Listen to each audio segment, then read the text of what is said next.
ज्ञान प्राप्ति सदा ही समर्पण से होती है, ये हम सब जानते हैं। किंतु समर्पण का वास्तविक महत्व क्या है? क्या हमने कभी विचार किया? मनुष्य का मन सदा ही ज्ञान प्राप्ति में विभिन्न बाधाओं को उत्पन्न करता है। कभी किसी अन्य विद्यार्थी से ईर्ष्या हो जाती है, कभी पढ़ाए हुए पाठों पर संदेह जन्मता है और कभी गुरु द्वारा दिया गया दंड मन को अहंकार से भर देता है। नहीं, क्या ऐसा नहीं होता?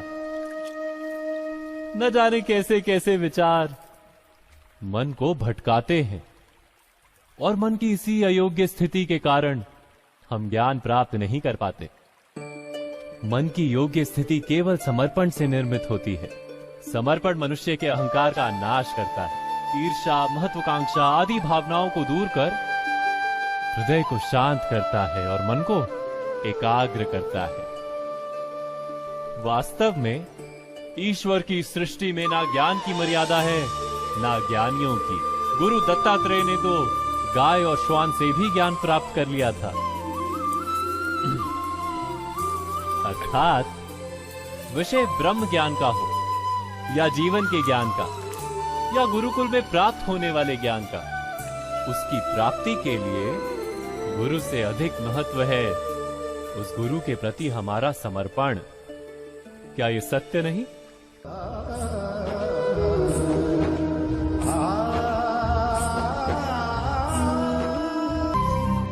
प्रत्येक मनुष्य के जीवन में ऐसा क्षण अवश्य आता है जब सारे स्वप्न, सारी आशाएं, सारे दृश्य ध्वस्त हो जाते हैं। जीवन के सारे आयोजन ही बिखर जाते हैं।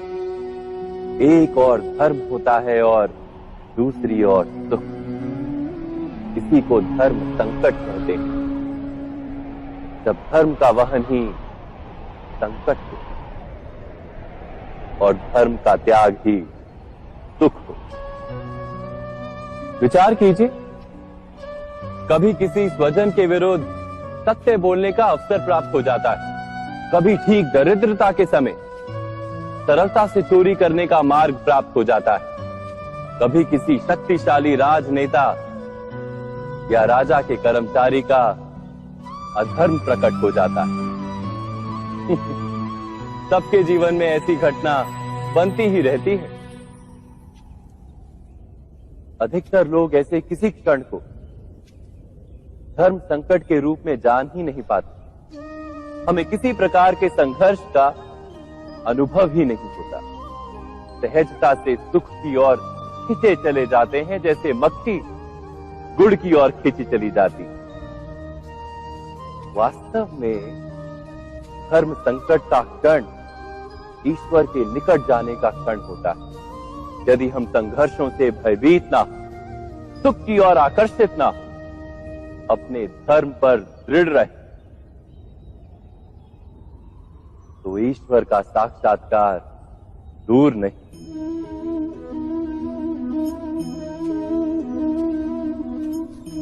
पवन से युद्ध करने वाला पत्ता यदि पेड़ से गिरता है तो भी आकाश की ओर उठता है। पवन से झुकने वाली घास वहीं भूमि पर रह जाती है। अर्थात धर्म संकट से यदि हम संकट को ही टाल दें तो सुख तो मिलता है, जीवन बढ़ता है, किंतु क्या चरित्र नहीं टूटता? क्या आत्मा दरिद्र नहीं हो जाती? क्या ईश्वर से अंतर नहीं हो जाता? स्वयं विचार किए। दो व्यक्ति जब निकट आते हैं तो एक दूसरे के लिए सीमाएं और मर्यादाएं निर्मित करने का प्रयत्न अवश्य करते हैं। हम यदि सारे संबंधों पर विचार करें तो देखेंगे कि इन सारे संबंधों का आधार यही सीमाएं हैं जो हम दूसरों के लिए निर्मित करते हैं। और यदि अनजाने में भी कोई अन्य व्यक्ति इन सीमाओं को तोड़ता है तो उसी क्षण हमारा हृदय क्रोध से भर जाता है। इन सीमाओं का वास्तविक रूप क्या है? क्या हमने कभी विचार किया? सीमाओं के द्वारा हम दूसरे व्यक्ति को निर्णय करने की अनुमति नहीं देते, अपना निर्णय उस व्यक्ति पर थोपते, अर्थात किसी की स्वतंत्रता का अस्वीकार करते हैं हम। और जब स्वतंत्रता का अस्वीकार किया जाता है तो उसका हृदय दुख से भर जाता है, और जब वो सीमाओं को तोड़ता है तो हमारा हृदय क्रोध से भर जाता है। क्या ऐसा नहीं होता?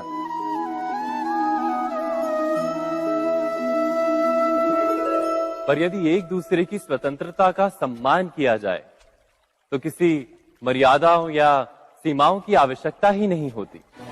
अर्थात जिस प्रकार स्वीकार किसी संबंध का देह है, क्या वैसे ही स्वतंत्रता किसी संबंध की आत्मा नहीं? स्वयं विचार कीजिए। सबके जीवन में ऐसा प्रसंग अवश्य आता है कि सत्य कहने का निश्चय होता है हृदय में, किंतु मुख से सत्य निकल नहीं पाता। कोई भय मन को घेर लेता है। किसी घटना अथवा प्रसंग के बारे में बात करना, या फिर स्वयं से कोई भूल हो जाए उसके बारे में कुछ बोलना, क्या ये सत्य है? नहीं, ये तो केवल तथ्य है। अर्थात जैसा हुआ था वैसा केवल बोल देना सामान्य सी बात। किंतु कभी कभी उस तथ्य को बोलते हुए भी भय लगता है। कदाचित किसी दूसरे की भावनाओं का विचार आता है मन, दूसरे को दुख होगा ये भय भी शब्दों को रोकता है। तो ये सत्य क्या है? क्या हमने कभी विचार किया है? जब भय रहते हुए भी कोई तथ्य बोलता है तो वो सत्य कहलाता है। वास्तव में सत्य कुछ और नहीं, केवल निर्भयता का दूसरा नाम है। और निर्भय होने का कोई समय नहीं होता, क्योंकि निर्भयता आत्मा का स्वभाव है। अर्थात क्या प्रत्येक क्षण सत्य बोलने का क्षण नहीं होता?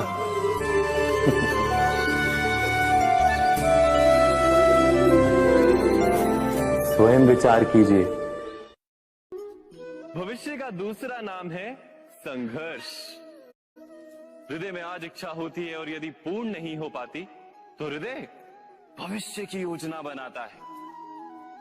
भविष्य में इच्छा पूर्ण होगी ऐसी कल्पना करता रहता है, किंतु जीवन ना तो भविष्य में है ना अतीत में।